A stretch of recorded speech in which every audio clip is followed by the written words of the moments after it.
आज हमारा मौर्या में एक साइंटिफिक सेशन का इनॉग्रेशन हुआ है, जिसमें हमारे सारे जो एक्सपर्ट हैं from outside Bihar, all over India and हमारे बिहार के जो एक्सपर्ट हैं जो लेप्रोस्कोपी में हैं, इंडोगाइनी जो सर्जरी करते हैं, की होल सर्जरी, तो उन लोगों का यहाँ पर एक सेशन का जो आयोजन किया गया। हर लोगों ने अपने अपने व्यूज़ को प्रकट किए हैं। बहुत सारे पैनल डिस्कशन का इसमें प्रावधान है, जिसमें कि सारे ऑडियंस को काफ़ी सीखने को मिला, बहुत कुछ मिला। हमारे यहाँ आज ऑल ओवर इंडिया से जितने भी एक्सपर्ट आए हैं, उन लोगों ने कल एम्स में अपना लाइव सेशन के थ्रू उन्होंने सारे ऑपरेशन को करके हमारे जो कैंडिडेट हैं, हमारे जो डेलीगेट्स हैं, उन लोगों के लिए उन्होंने एक बहुत बड़ी मिसाल खड़ा की है।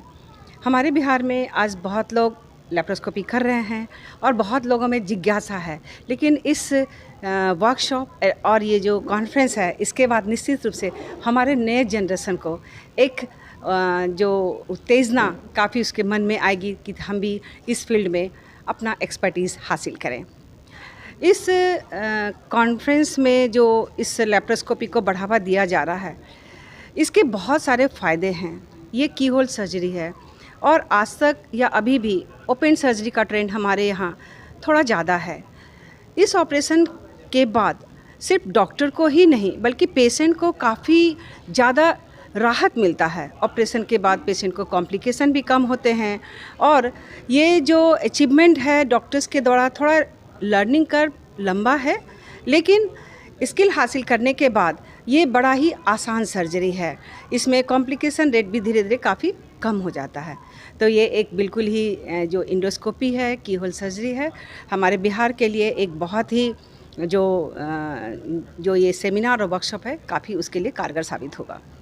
ये कॉन्फ्रेंस हमारा जो था वो 2 दिन का था, वर्कशॉप हमारा 1 दिन का था, लाइव वर्कशॉप जो एम्स में किया गया। और आज जो हमारा साइंटिफिक सेशन है, जिसमें हमारे जो एक्सपर्ट बाहर से आए थे, उन्होंने अपने जो है टॉपिक को उन्होंने डिस्कस किया अमंग द ऑडियंस। ये आज 24th आज वन डे का है और आज इवनिंग तक ये प्रोग्राम चलेगा।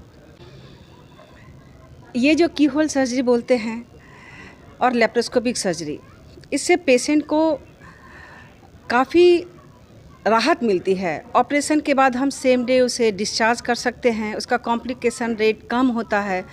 जो हमारा लेप्रोटोमी जो ट्रेडिशनल चला आ रहा था, पूरे पेट को पहले डिफरेंट लेयर्स को खोल करके हम ऑपरेशन करते थे। पेट के अंदर का जो भी ट्यूमर है, मास है, ग्रोथ है या फर्टिलिटी एनहांसिंग सर्जरी है, अभी तक हम लोग वो ओपन सर्जरी के थ्रू करते चले आ रहे थे।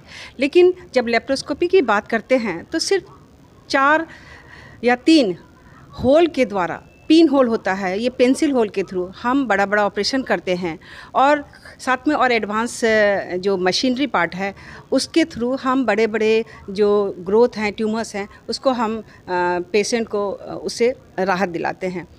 और पेशेंट का इसमें सबसे पहले अर्ली एम्बुलाइजेशन होता है। अर्ली पेशेंट जो है वो चलने फिरने के काबिल हो जाता है, अपने रिटर्न हो जाता है towards normally. Pain post operative बहुत कम होता है। हाँ, थोड़ा एक्सपेंसिव होता है, लेकिन नो डाउट ये सर्जन और स्किल पर डेवलप करता है कि डिपेंड करता है हम लोग कितने में उसका ऑपरेशन कर सकते हैं। लेकिन पेशेंट के लिए इसे बस फ़ायदे ही फ़ायदे हैं। उसे काफ़ी पेन और पोस्ट ऑपरेटिव कॉम्प्लिकेशन कम उसे झेलने पड़ते हैं। ये लेप्रोस्कोपिक कोई आज का नया टेक्नोलॉजी नहीं है, ये काफ़ी दिनों से चला आ रहा है। 30-35 साल से काफ़ी जो है ये एडवांस सेंटर में हो रहे हैं, लेकिन हमारे बिहार में अब इनका ट्रेंड बहुत तेज़ी से बढ़ रहा है। जो नए जनरेशन के लोग हैं उसमें काफ़ी उत्तेजना है कि हम इस टेक्नोलॉजी को लर्न करें। थोड़ी सी समस्याएं हमारे यहाँ आती है कि हमारे यहाँ इसके लिए सेटअप की ज़रूरत होती है। ये एक छोटे से जगह पे इसको सेट करना उतना आसान नहीं है। इसके लिए कंप्लीट टीम की ज़रूरत पड़ती है, मैन पावर की ज़रूरत पड़ती है, एक्सपर्ट एनेस्थेटिक की ज़रूरत पड़ती है और सर्जन की ज़रूरत पड़ती है। साथ ही साथ हमारा ओटी का सेटअप बहुत एडवांस होना चाहिए। कभी कभी कॉम्प्लिकेशंस भी होते हैं, उस कॉम्प्लिकेशन को मैनेज करने के लिए हमारे पास इंटेंसिव केयर यूनिट की भी आवश्यकता पड़ती है। तो चूँकि ये सारा एडवांस टेक्नोलॉजी है, इसके फ़ायदे सर्जन को और पेशेंट को तो मिलते ही मिलते हैं, लेकिन इसके लिए थोड़ा सेटअप करने की ज़रूरत होती है। ये एक मिथ है कहिए कि इस ऑपरेशन के बाद कुछ लोगों को शायद कॉम्प्लिकेशन झेलना पड़ा हो। तो आज भी हमारे समाज में कुछ लोग हैं कि दूरबीन से ऑपरेशन कराने में डरते हैं कि नहीं हमारा जो पहले से जो ट्रेडिशनल मेथड है, हमारा पेट खोल करके ही ऑपरेशन कीजिए। उन्हें थोड़ी कन्विंस करनी पड़ती है। तो 1 से 2% लोग हैं जो चाहते हैं कि आज भी हमारा पेट खोल करके ही हमारा वैज्ञानिक ऑपरेशन करना हो या कोई ओवेरियन ट्यूमर हो, मास हो, तो उसे हमारा पेट खोल करके ट्रेडिशनल मेथड से ही ऑपरेशन किया जाए। लेकिन जब हम उसे कन्विंस करते हैं कि नहीं आज का जो टेक्नोलॉजी है वो काफ़ी सेफ़ है और इसमें पोस्ट ऑपरेटिव कॉम्प्लिकेशन नहीं है और इससे आप ऑपरेशन कराने के बाद महसूस करेंगे कि कितना फ़ायदेमंद है, तो लोग कन्विंस हो जाते हैं और डेफिनेटली इससे उसे फ़ायदा होता है।